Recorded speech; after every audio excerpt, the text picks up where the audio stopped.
A partir de este momento, compartimos la lectura sin comentarios del libro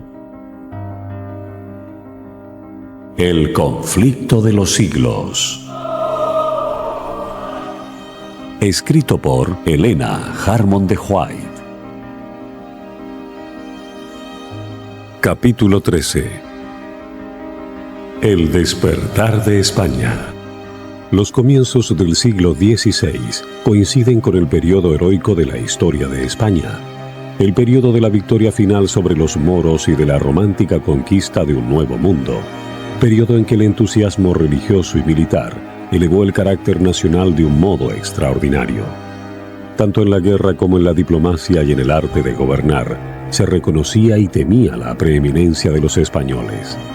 A fines del siglo XV, Colón había descubierto y reunido a la corona de España territorios dilatadísimos y fabulosamente ricos.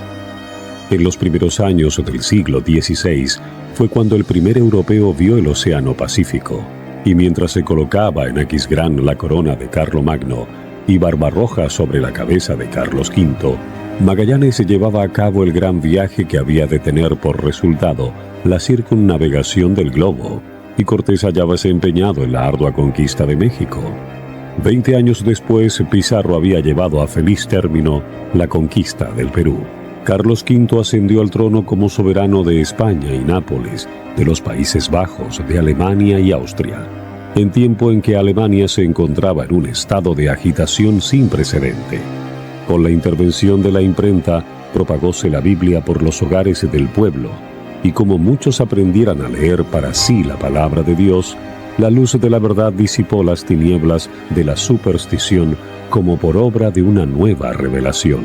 Era evidente que había habido un alejamiento de las enseñanzas de los fundadores de la Iglesia primitiva, tal cual se hallaban relatadas en el Nuevo Testamento.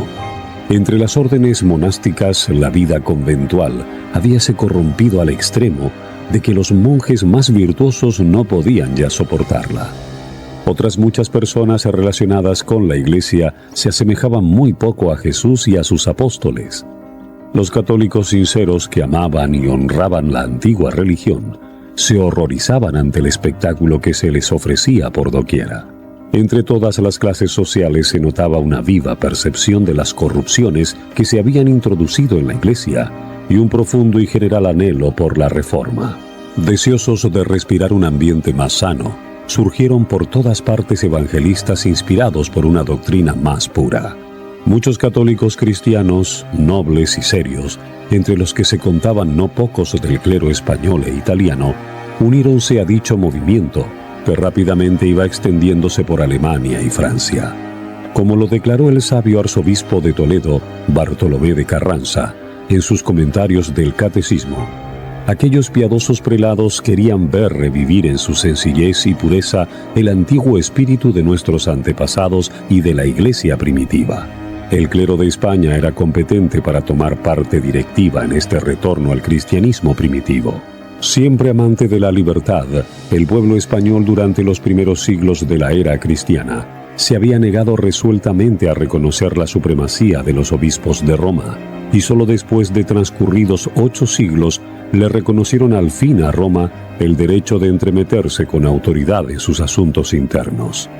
Fue precisamente con el fin de aniquilar ese espíritu de libertad, característico del pueblo español hasta en los siglos posteriores, en que había reconocido ya la supremacía papal, con el que en 1483 Fernando e Isabel, en hora fatal para España, permitieron el establecimiento de la Inquisición como tribunal permanente en Castilla y su restablecimiento en Aragón, con Tomás de Torquemada como inquisidor general.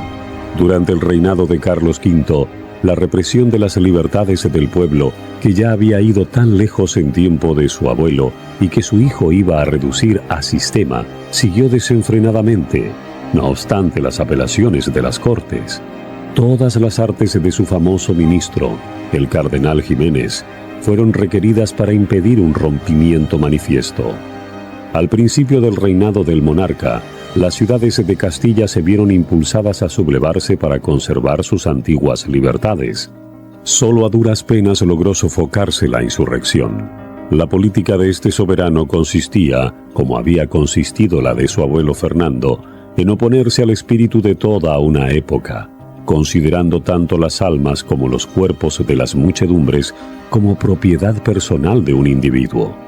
Como lo ha dicho un historiador, el soberbio imperio de Carlos V levantóse sobre la tumba de la libertad. A pesar de tan extraordinarios esfuerzos para despojar a los hombres de sus libertades civiles y religiosas, y hasta de la del pensamiento, el ardor del entusiasmo religioso unido al instinto profundo de la libertad civil, indujo a muchos hombres y mujeres piadosos a aferrarse tenazmente a las enseñanzas de la Biblia y a sostener el derecho que tenían de adorar a Dios según los dictados de su conciencia.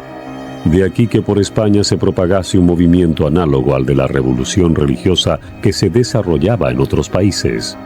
Al paso que los descubrimientos que se realizaban en un mundo nuevo prometían al soldado y al mercader territorios sin límites y riquezas fabulosas, muchos miembros de entre las familias más nobles fijaron resueltamente sus miradas en las conquistas más vastas y riquezas más duraderas del Evangelio. Las enseñanzas de las Sagradas Escrituras estaban abriéndose paso silenciosamente en los corazones de hombres como el erudito Alfonso de Valdés, secretario de Carlos V, su hermano Juan de Valdés, secretario del virrey de Nápoles, y el elocuente Constantino Ponce de la Fuente, capellán y confesor de Carlos V, de quien Felipe II dijo que era muy gran filósofo y profundo teólogo, y de los más señalados hombres en el púlpito y elocuencia que ha habido de tiempos acá. Más allá aún fue la influencia de las Sagradas Escrituras al penetrar en el rico monasterio de San Isidro del Campo, donde casi todos los monjes recibieron gozosos la palabra de Dios, cual antorcha para sus pies y luz sobre su camino. Hasta el arzobispo Carranza, después de haber sido elevado a la primacía, se vio obligado durante cerca de 20 años a batallar en defensa de su vida entre los muros de la Inquisición, porque abogaba por las doctrinas de la Biblia. Ya en 1519 empezaron a aparecer en forma de pequeños folletos en latín los escritos de los reformadores de otros países, a los que siguieron meses después obras de mayor aliento, escritas casi todas en castellano. En ellas se ponderaba la Biblia como piedra de toque que debía servir para aprobar cualquier doctrina. Se exponía sabiamente la necesidad que había de reformas y se explicaban con claridad las grandes verdades relativas a la justificación por la fe y a la libertad mediante el Evangelio. La primera, la más noble, la más sublime de todas las obras, enseñaban los reformadores, es la fe en Jesucristo. De esta obra deben proceder todas las obras. Un cristiano que tiene fe en Dios lo hace todo con libertad y con gozo, mientras que el hombre que no está con Dios vive lleno de cuidados y sujeto siempre a servidumbre. Este se pregunta a sí mismo con angustia, ¿cuántas obras buenas tendrá que hacer? Corre acá y acullá, pregunta a este y a aquel, no encuentra la paz en parte alguna, y todo lo ejecuta con disgusto y con temor. La fe viene únicamente de Jesucristo y nos es prometida y dada gratuitamente. Oh hombre, represéntate a Cristo y considera cómo Dios te muestra en Él su misericordia, sin ningún mérito de tu parte. Saca de esta imagen de su gracia la fe y la certidumbre de que todos tus pecados te están perdonados. Esto no lo pueden producir las obras. De la sangre, de las llagas, de la misma muerte de Cristo, es de donde emana esa fe que brota en el corazón. En uno de los tratados se explicaba del siguiente modo la diferencia que media entre la excelencia de la fe y las obras humanas. Dios dijo, quien creyere y fuere bautizado será salvo. Esta promesa de Dios debe ser preferida a toda la ostentación de las obras, a todos los votos, a todas las satisfacciones, a todas las indulgencias y a cuanto ha inventado el hombre, porque de esta promesa, si la recibimos con fe, depende toda nuestra felicidad. Si creemos, nuestro corazón se fortalece con la promesa divina, y aunque el fiel quedase despojado de todo, esta promesa en que cree le sostendría. Con ella resistiría al adversario que se lanzara contra su alma, Con ella podrá responder a la despiadada muerte y ante el mismo juicio de Dios. Su consuelo en todas sus adversidades consistirá en decir: yo recibí ya las primicias de ella en el bautismo. Si Dios es conmigo, ¿quién será contra mí? ¡Oh, qué rico es el cristiano y el bautizado! Nada puede perderle, a no ser que se niegue a creer. Si el cristiano encuentra su salud eterna en la renovación de su bautismo por la fe, preguntaba el autor de este tratado, ¿qué necesidad tiene de las prescripciones de Roma? Declaro pues, añadía, que ni el Papa, ni el obispo, ni cualquier hombre que sea, tiene derecho de imponer lo más mínimo a un cristiano sin su consentimiento. Todo lo que no se hace así, se hace tiránicamente. Somos libres con respecto a todos. Dios aprecia todas las cosas según la fe, y acontece a menudo que el simple trabajo de un criado o de una criada es más grato a Dios que los ayunos y obras de un fraile por faltarle a éste la fe. El pueblo cristiano es el verdadero pueblo de Dios. En otro tratado se enseñaba que el verdadero cristiano, al ejercer la libertad que da la fe, tiene buen cuidado también en respetar los poderes establecidos. El amor a sus semejantes le induce a portarse de un modo circunspecto y a ser leal a los que gobiernan el país. Aunque el cristiano libre se hace voluntariamente siervo, para obrar con sus hermanos como Dios obró con él mismo por Jesucristo. Yo quiero, dice el autor, servir libre, gozosa y desinteresadamente a un Padre que me ha dado toda la abundancia de sus bienes. Quiero obrar hacia mis hermanos, así como Cristo obró hacia mí. De la fe, prosigue el autor, dimana una vida llena de libertad, de caridad y de alegría. ¡Oh, cuán elevada y noble es la vida del cristiano! Por la fe se eleva el cristiano hasta Dios, por el amor desciende hasta el hombre, y no obstante permanece siempre en Dios. He aquí la verdadera libertad, libertad que sobrepuja toda otra libertad, tanto como los cielos distan de la tierra. Estas exposiciones de la libertad del Evangelio no podían dejar de llamar la atención en un país donde el amor a la libertad era tan arraigado. Los tratados y folletos pasaron de mano en mano. Los amigos del movimiento evangélico en Suiza, Alemania y los Países Bajos seguían mandando a España gran número de publicaciones. No era tarea fácil para los comerciantes burlar la vigilancia de los esbirros de la Inquisición, que hacían cuanto podían para acabar con las doctrinas reformadas, contrarrestando la ola de literatura que iba inundando al país. No obstante, los amigos de la causa perseveraron, hasta que muchos miles de tratados y de libritos fueron introducidos de contrabando, burlando la vigilancia de los agentes apostados en los principales puertos del Mediterráneo y a lo largo de los pasos del Pirineo. A veces se metían estas publicaciones dentro de fardos de heno o de yute, o en barriles de vino de Borgoña o de Champaña. A veces iban empaquetadas en un barril interior impermeable dentro de otro barril más grande lleno de vino. Año tras año, durante la mayor parte del siglo XVI, hiciéronse esfuerzos constantes para abastecer al pueblo con testamentos y Biblias en castellano y con los escritos de los reformadores. Era una época en que la palabra impresa había tomado un vuelo que la llevaba como el viento lleva las semillas hasta los países más remotos. Entretanto, la Inquisición trataba de impedir con redoblada vigilancia que dichos libros llegasen a manos del pueblo. Los dueños de librerías tuvieron que entregarle tantos libros que casi se arruinaban. Ediciones enteras fueron confiscadas y, no obstante, ejemplares de obras importantes, inclusive muchos Nuevos Testamentos y porciones del Antiguo, llegaban a los hogares del pueblo merced a los esfuerzos de los comerciantes y colportores. Esto sucedía así, especialmente en las provincias del norte, en Cataluña, Aragón y Castilla la Vieja, donde los valdenses habían sembrado pacientemente la semilla que empezaba a brotar y que prometía abundante cosecha.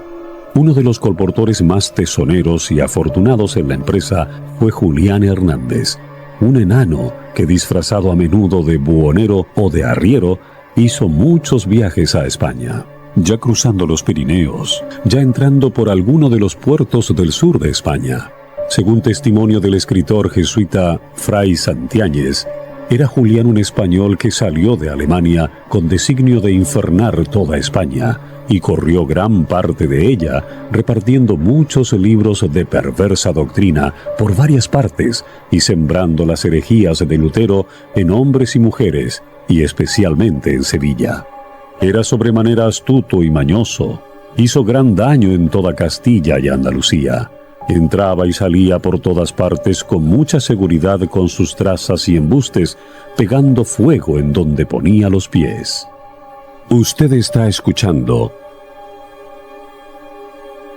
la lectura sin comentarios del libro El conflicto de los siglos, capítulo 13.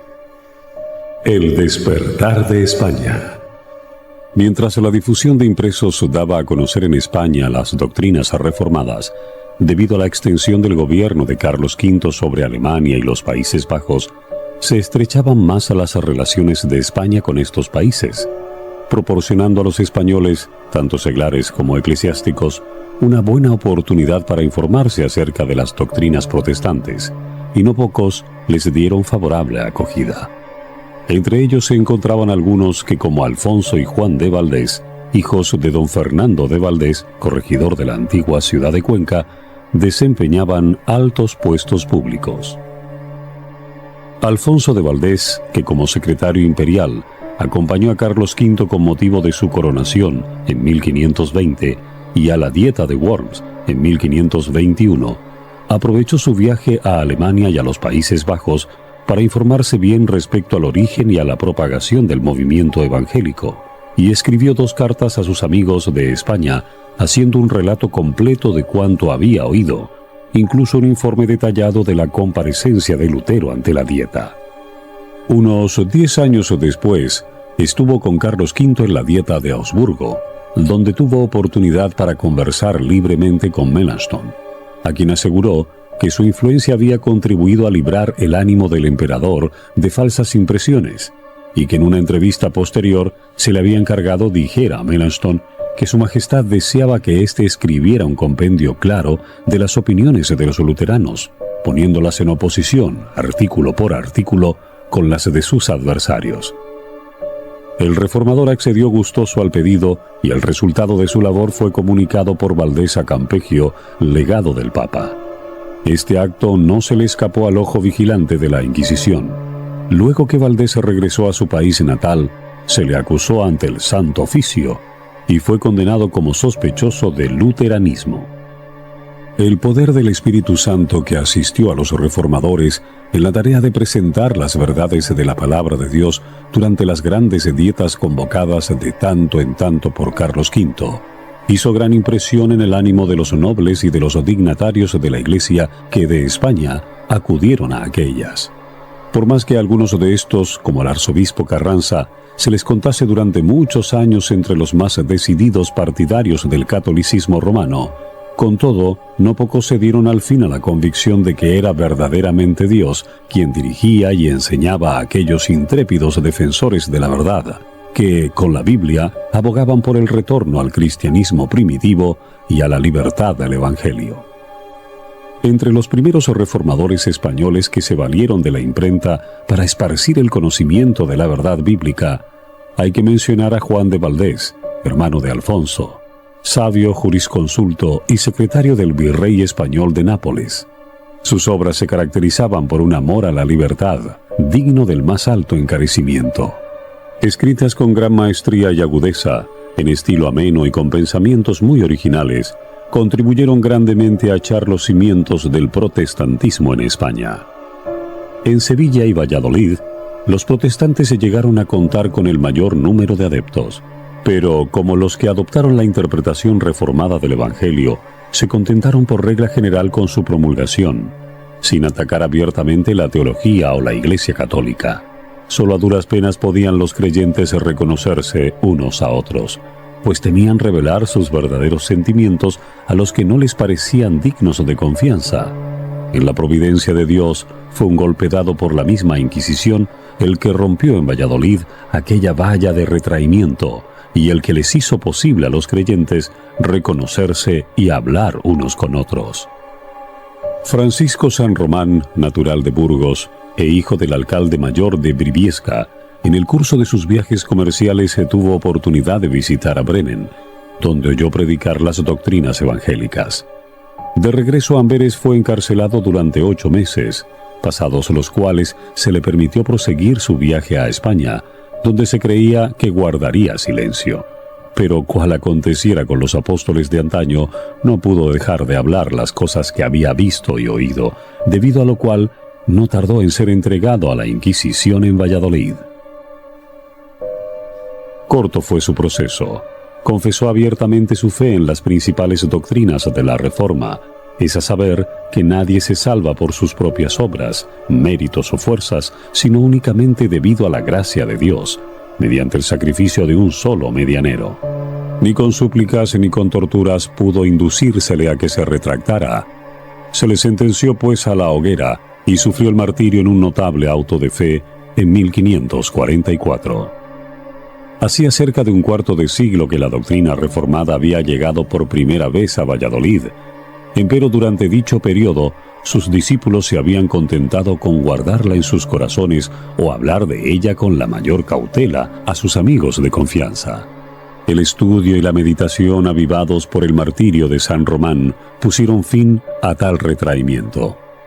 Expresiones de simpatía por su suerte o de admiración por sus opiniones dieron lugar a conversaciones, en cuyo curso los que favorecían la nueva fe, como se la llamaba, pudieron fácilmente reconocerse unos a otros. El celo y la magnanimidad de que dio prueba el mártir al arrostrar el odio general y al sufrir tan horrible muerte por causa de la verdad, provocó la emulación hasta de los más tímidos de aquellos, de suerte que pocos años después de aquel auto se organizaron formando una iglesia que se reunía con regularidad en privado para la instrucción y el culto religioso.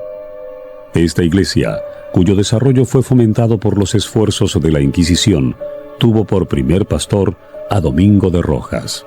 Su padre fue don Juan, primer marqués de Poza. Su madre fue hija del conde de Salinas y descendía de la familia del marqués de la Mota. Además de los libros de los reformadores alemanes con los que estaba familiarizado, propagó ciertos escritos suyos y particularmente un tratado con el título de Explicación de los Artículos de Fe, que contenía una corta exposición y defensa de las nuevas opiniones. Rechazaba como contraria a las Escrituras la doctrina del purgatorio, la misa y otros artículos de la fe establecida. Merced a sus exhortaciones llenas de celo, muchos fueron inducidos a unirse a la Iglesia Reformada de Valladolid, entre los que se contaban varios miembros de la familia del mismo Rojas, como también de la del Marqués de Alcañices y de otras familias nobles de Castilla. Después de algunos años de servicio en la buena causa, Rojas sufrió el martirio de la hoguera. Camino del sitio del suplicio, pasó frente al palco real y preguntó al rey: ¿Cómo podéis, señor, presenciar así los tormentos de vuestros inocentes súbditos? Salvadnos de muerte tan cruel. No, replicó Felipe, yo mismo llevaría la leña para quemar a mi propio hijo si fuese un miserable como tú. El doctor Agustín Casalla, compañero y sucesor de Rojas, era hijo de Pedro Casalla, oficial mayor del Tesoro Real, y se le consideraba como a uno de los principales oradores sagrados de España. En 1545 fue nombrado capellán del emperador, a quien acompañó el año siguiente a Alemania y ante quien predicó ocasionalmente años después, cuando Carlos V se hubo retirado al convento de Yuste. De 1555 a 1559, tuvo Casalla oportunidad para pasar larga temporada en Valladolid, de donde era natural su madre, en cuya casa solía reunirse secretamente para el culto de la Iglesia protestante. No pudo resistir a las repetidas súplicas con que se le instó para que se hiciera cargo de los intereses espirituales de ésta, la cual, favorecida con el talento y la nombradía del nuevo pastor, creció rápidamente en número y respetabilidad. En Valladolid, la doctrina reformada penetró hasta en los monasterios. Fue abrazada por gran número de las monjas de Santa Clara, y de la Orden Cisterciense de San Belén, y contaba con personas convertidas entre la clase de mujeres devotas llamadas beatas, que se dedicaban a obra de caridad. Las doctrinas protestantes se esparcieron por todas partes alrededor de Valladolid, habiendo convertidos en casi todas las ciudades y en muchos de los pueblos del antiguo Reino de León. En la ciudad de Toro fueron aceptadas las nuevas doctrinas por Antonio Resuelo, abogado de gran talento, y por miembros de las familias de los marqueses de la Mota y de Alcañices. En la ciudad de Zamora, don Cristóbal de Padilla era cabeza de los protestantes. De estos los había también en Castilla la Vieja, en Logroño, en la Raya de Navarra, en Toledo y en las provincias de Granada, Murcia, Valencia y Aragón.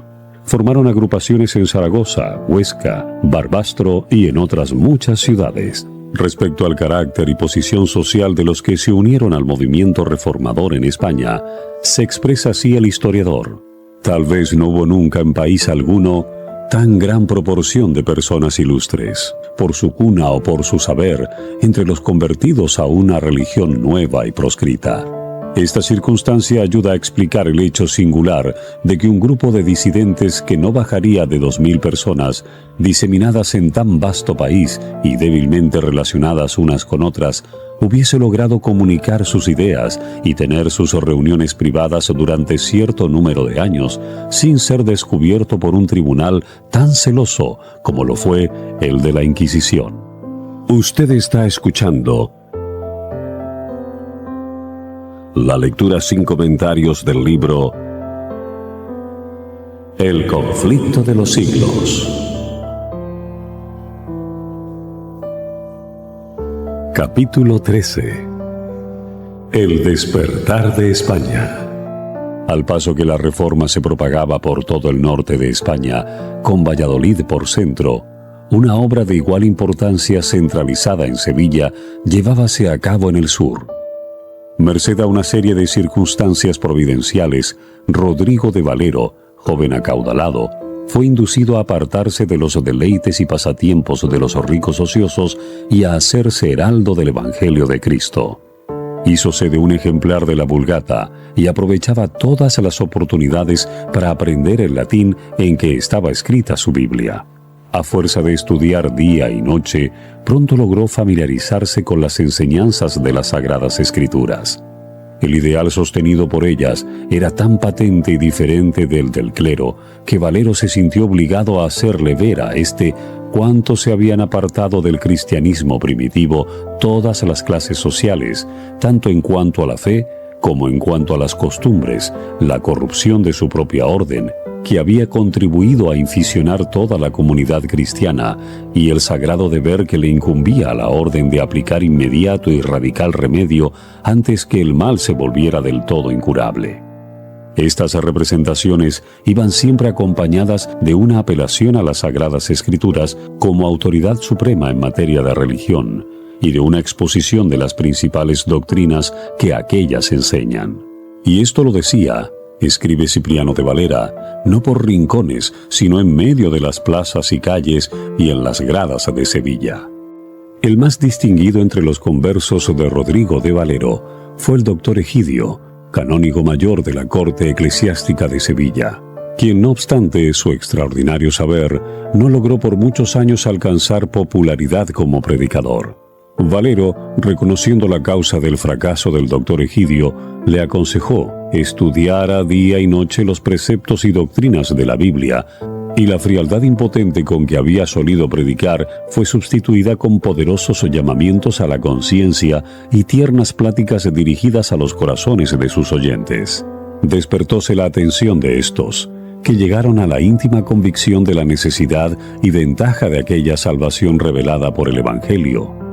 De este modo los oyentes fueron preparados para recibir las nuevas doctrinas de la verdad que les presentara el predicador, tales cuales a él mismo le eran reveladas, y con la precaución que parecía aconsejar y requerir tanto la debilidad del pueblo como la peligrosa situación del predicador. De este modo, y debido a un celo atemperado con prudencia, cúpole la honra no sólo de ganar convertidos a Cristo, sino de educar mártires para la verdad. Entre las demás dotes celestiales de aquel santo varón, decía uno de sus discípulos, era verdaderamente de admirar el que a todos aquellos cuya instrucción religiosa tomaba sobre sí, parecía que en su misma doctrina les aplicaba al alma una tea de un fuego santo, inflamándolos con ella para todos los ejercicios piadosos, así internos como externos, y encendiéndolos particularmente para sufrir y aún amar la cruz que les amenazaba. En esto solo, en los iluminados con la luz divina, daba a conocer que le asistía a Cristo en su ministerio, puesto que en virtud de su espíritu grababa en los corazones de los suyos las mismas palabras que él con su boca pronunciaba.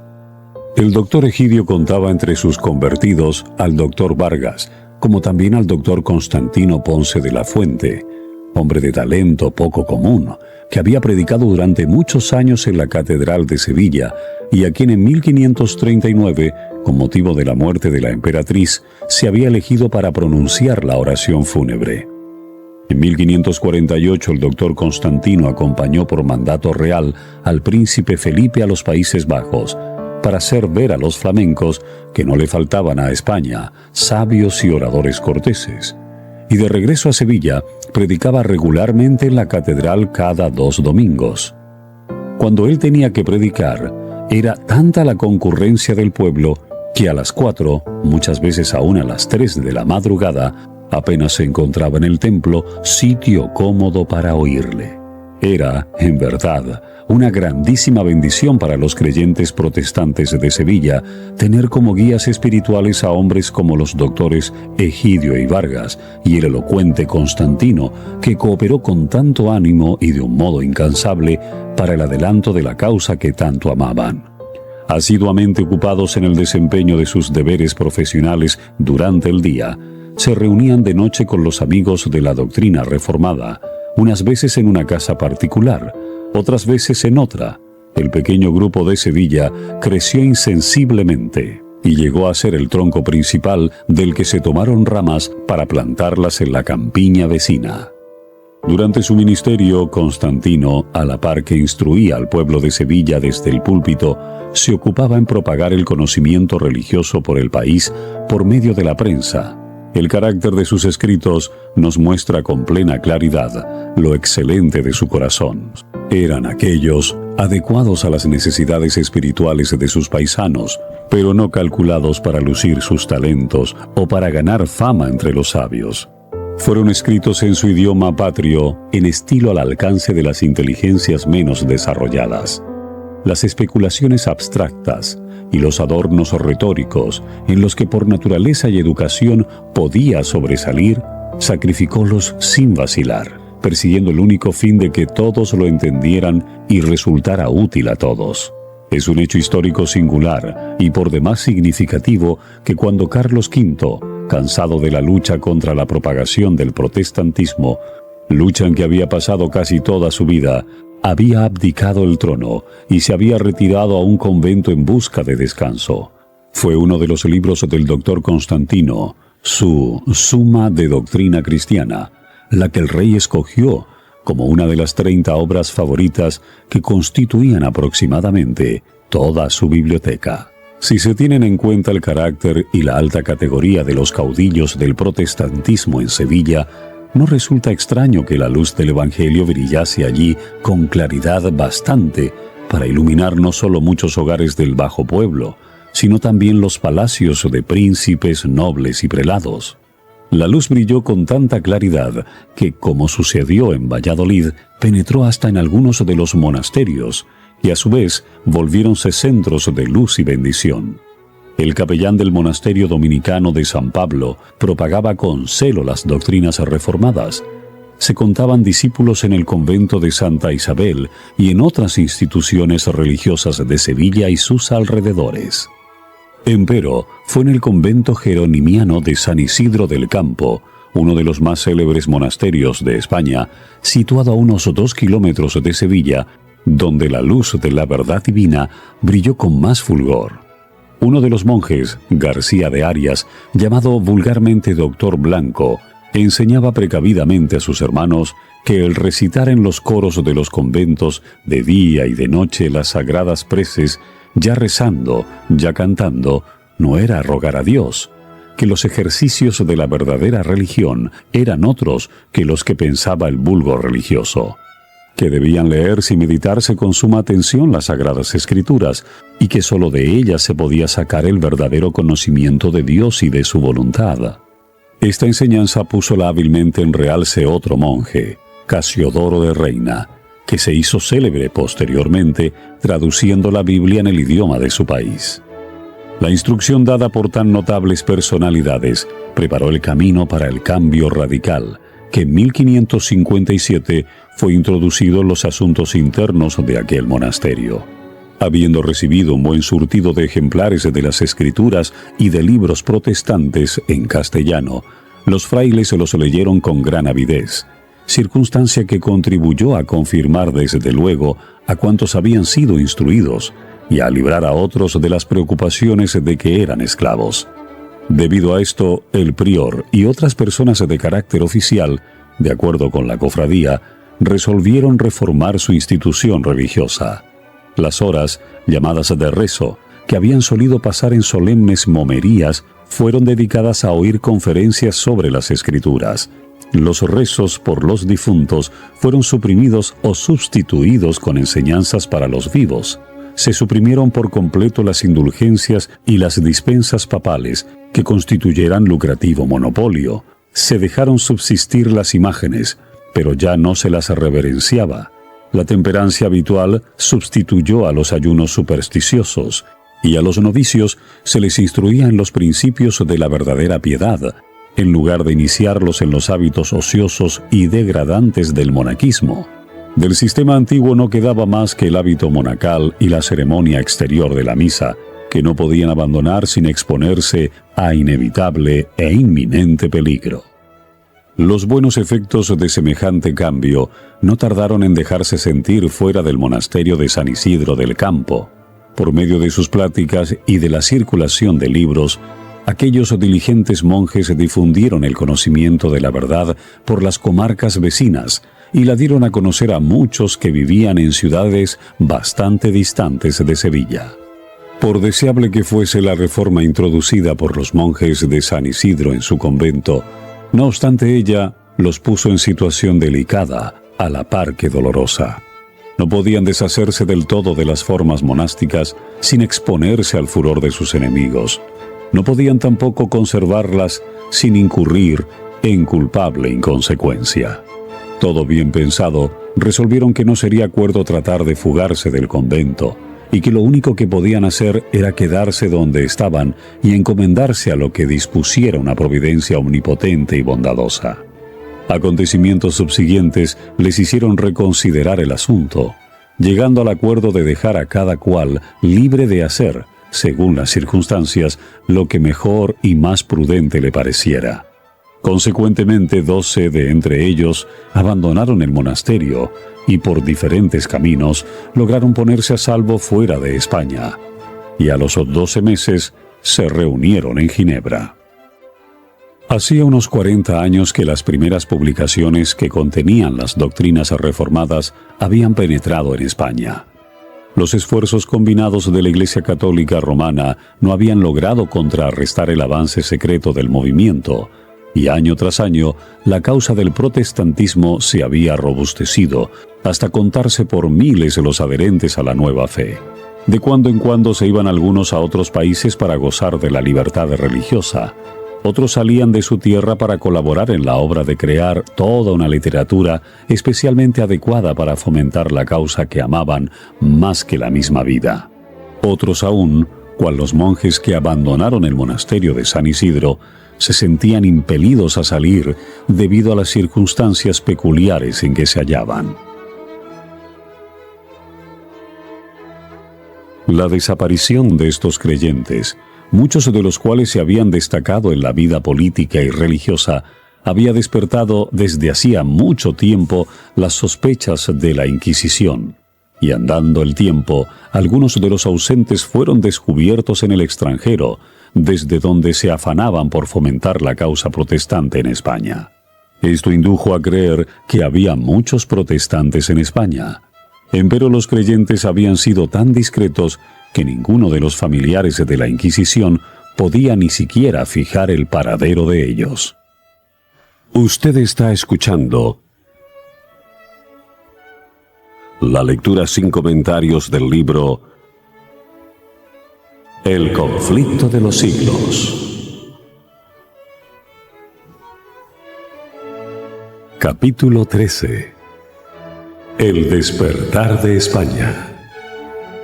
Fue entonces cuando una serie de circunstancias llevó al descubrimiento de los centros del movimiento en España y de muchos creyentes. En 1556, Juan Pérez, que vivía a la sazón en Ginebra, terminó su versión castellana del Nuevo Testamento. Esta edición, junto con ejemplares del Catecismo español que preparó el año siguiente y con una traducción de los Salmos, deseaba mandarla a España. Pero durante algún tiempo fuele imposible encontrar a nadie que estuviese dispuesto a acometer tan arriesgada empresa. Finalmente, Julián Hernández, el fiel colportor, se ofreció a hacer la prueba. Colocando los libros dentro de 2 grandes barriles, logró burlar los esbirros de la Inquisición y llegó a Sevilla, desde donde se distribuyeron rápidamente los preciosos volúmenes. Esta edición del Nuevo Testamento fue la primera versión protestante que alcanzara circulación bastante grande en España. Durante su viaje, Hernández había dado un ejemplar del Nuevo Testamento a un herrero en Flandes. El herrero enseñó el libro a un cura que obtuvo del donante una descripción de la persona que se lo había dado a él, y la transmitió inmediatamente a los inquisidores de España. Merced a estas señas, los esbirros inquisitoriales le acecharon a su regreso y le prendieron cerca de la ciudad de Palma. Le volvieron a conducir a Sevilla y le encerraron entre los muros de la Inquisición, donde durante más de 2 años se hizo cuanto fue posible para inducirle a que delatara a sus amigos, pero sin resultado alguno. Fiel hasta el fin, sufrió valientemente el martirio de la hoguera, gozoso de haber sido honrado con el privilegio de introducir la luz de la verdad divina en su descarriado país, y seguro de que el día del juicio final, al comparecer ante el Hacedor, oiría las palabras de aprobación divina que le permitirían vivir para siempre con su Señor. No obstante, aunque desafortunados en sus esfuerzos para conseguir de Hernández datos que llevaran al descubrimiento de los amigos de éste, al fin llegaron los inquisidores a conocer el secreto que tanto deseaban saber. Por aquel mismo entonces, uno de sus agentes secretos consiguió informes análogos referentes a la iglesia de Valladolid. Inmediatamente los que estaban a cargo de la Inquisición en España despacharon mensajeros a los diferentes tribunales inquisitoriales del reino, ordenándoles que hicieran investigaciones con el mayor sigilo en sus respectivas jurisdicciones y que estuvieran listos para proceder en común tan pronto como recibieran nuevas instrucciones. Así, silenciosamente y con presteza, se consiguieron los nombres de centenares de creyentes, y al tiempo señalado y sin previo aviso, fueron estos capturados simultáneamente y encarcelados. Los miembros nobles de las prósperas iglesias de Valladolid y de Sevilla, los monjes que permanecieron en el monasterio de San Isidro del Campo, los fieles creyentes que vivían lejos en el norte, al pie de los Pirineos, y otros más en Toledo, Granada, Murcia y Valencia, todos se vieron de pronto encerrados entre los muros de la Inquisición, para sellar luego su testimonio con su sangre.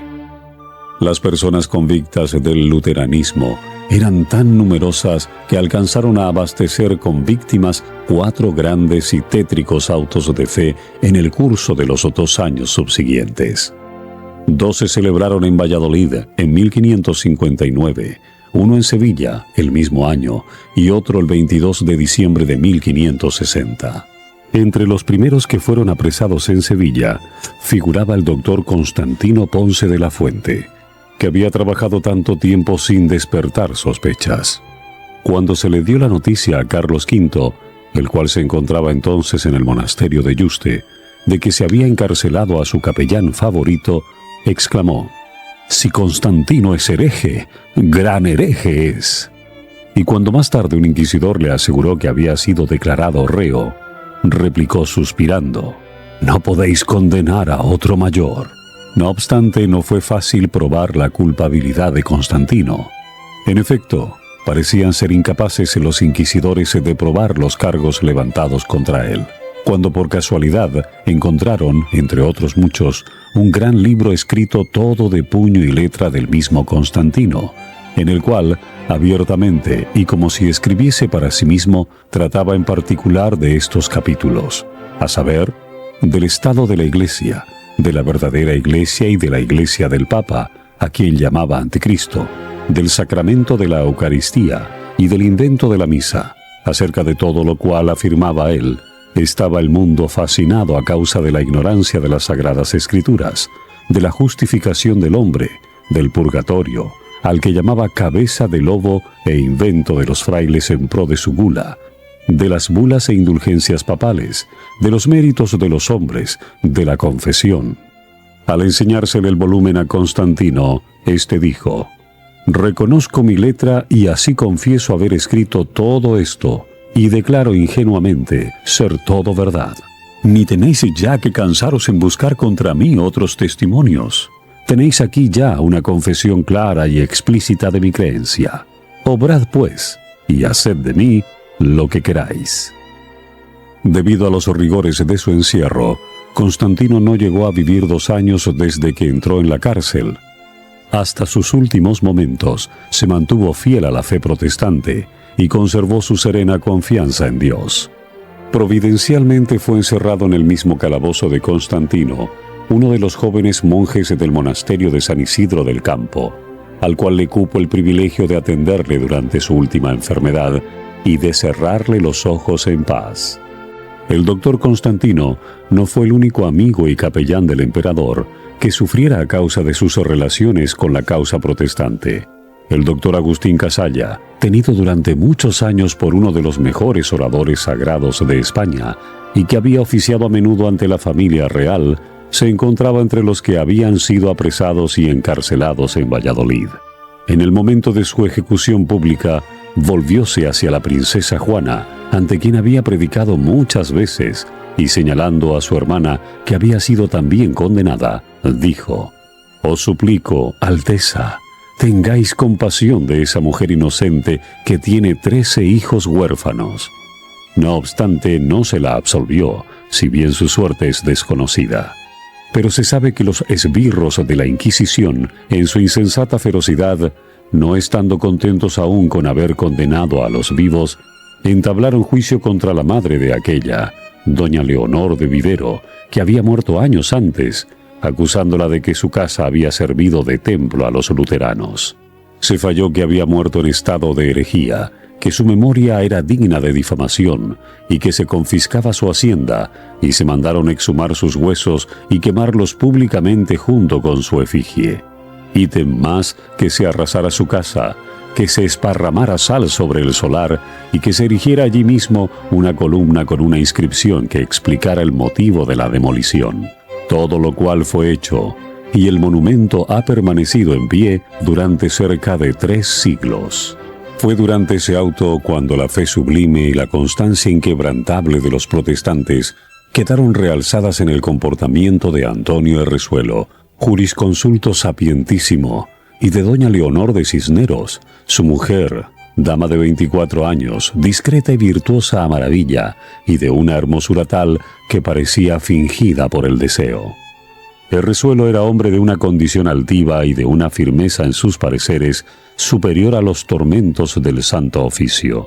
En todas las audiencias que tuvo con sus jueces, se manifestó desde luego protestante, y no solo protestante, sino dogmatizador de su secta en la ciudad de Toro, donde hasta entonces había morado. Exigiéronle los jueces de la Inquisición que declarase uno a uno los nombres de aquellas personas llevadas por él a las nuevas doctrinas. Pero ni las promesas, ni los ruegos, ni las amenazas bastaron a alterar el propósito de Errezuelo en no descubrir a sus amigos y parciales. ¿Y qué más? ni aun los tormentos pudieron quebrantar su constancia, más firme que envejecido roble o que soberbia peña nacida en el seno de los mares. Su esposa, presa también en los calabozos de la Inquisición, al fin débil como joven de 24 años, cediendo al espanto de verse reducida a la estrechez de los negros paredones que formaban su cárcel, tratada como delincuente, lejos de su marido, a quien amaba aún más que a su propia vida, y temiendo todas las iras de los inquisidores, declaró haber dado franca entrada en su pecho a los errores de los herejes, manifestando al propio tiempo con dulces lágrimas en los ojos su arrepentimiento. Llegado el día en que se celebraba el auto de fe con la pompa conveniente al orgullo de los inquisidores, salieron los reos al cadalso y desde él escucharon la lectura de sus sentencias. Errezuelo iba a ser reducido a cenizas en la voracidad de una hoguera, y su esposa, doña Leonor, a abjurar las doctrinas luteranas que hasta aquel punto había albergado en su alma, y a vivir a voluntad del santo oficio en las casas de reclusión que para tales delincuentes estaban preparadas. En ellas, con penitencias y San Benito, recibiría el castigo de sus errores y una enseñanza para en lo venidero desviarse del camino de su perdición y ruina. Al ir Errezuelo al cadalso, lo único que le conmovió fue el ver a su esposa en ropas de penitenta y la mirada que echó al pasar cerca de ella, camino del lugar de la ejecución, parecía decir: «Esto sí que es difícil soportarlo». Escuchó sin inmutarse a los frailes que le hostigaban con sus importunas exhortaciones para que se retractase, mientras le conducían a la hoguera. El bachiller Errezuelo, dice Gonzalo de Illescas en su Historia Pontifical, se dejó quemar vivo con valor sin igual.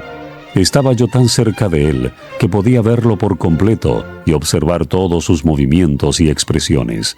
No podía hablar, pues estaba amordazado, pero todo su continente revelaba que era una persona de extraordinaria resolución y fortaleza, que antes que someterse a creer con sus compañeros lo que se les exigiera, resolvió morir en las llamas. Por mucho que lo observara, no pude notar ni el más mínimo síntoma de temor o de dolor. Eso sí, se reflejaba en su semblante una tristeza cual nunca había yo visto. Su esposa no olvidó jamás su mirada de despedida. La idea, dice el historiador, de que había causado dolor a su corazón durante el terrible conflicto por el que tuvo que pasar, avivó la llama del afecto que hacia la religión reformada ardía secretamente en su pecho, y habiendo resuelto, confiada en el poder que se perfecciona en la flaqueza, seguir el ejemplo de constancia dado por el mártir, interrumpió resueltamente el curso de penitencia a que había dado principio. En el acto fue arrojada en la cárcel, donde durante 8 años resistió a todos los esfuerzos hechos por los inquisidores para que se retractara. Y por fin murió ella también en la hoguera, como había muerto su marido. ¿Quién no será del mismo parecer que su paisano de Castro cuando exclama: «Infelices esposos, iguales en el amor, iguales en las doctrinas e iguales en la muerte»? ¿Quién negará una lágrima a vuestra memoria y un sentimiento de horror y de desprecio a unos jueces que, en vez de encadenar los entendimientos con la dulzura de la palabra divina, usaron como armas del raciocinio los potros y las hogueras? Tal fue la suerte que corrieron muchos que en España se habían identificado íntimamente con la Reforma protestante en el siglo XVI. Pero de esto no debemos sacar la conclusión de que los mártires españoles sacrificaran sus vidas y derramaran su sangre en vano. Ofrecieron a Dios sacrificios de grato olor. Dejaron en favor de la verdad un testimonio que no se perdió del todo. A través de los siglos, este testimonio hizo resaltar la constancia de los que prefirieron obedecer a Dios antes que a los hombres, y subsiste hoy día para inspirar aliento a quienes decidan mantenerse firmes en la hora de prueba, en defensa de las verdades de la palabra de Dios, y para que con su constancia y fe inquebrantable sean testimonios vivos del poder transformador de la gracia redentora. Hasta aquí la lectura sin comentarios del libro El conflicto de los siglos. Escrito por Helena Harmon de White.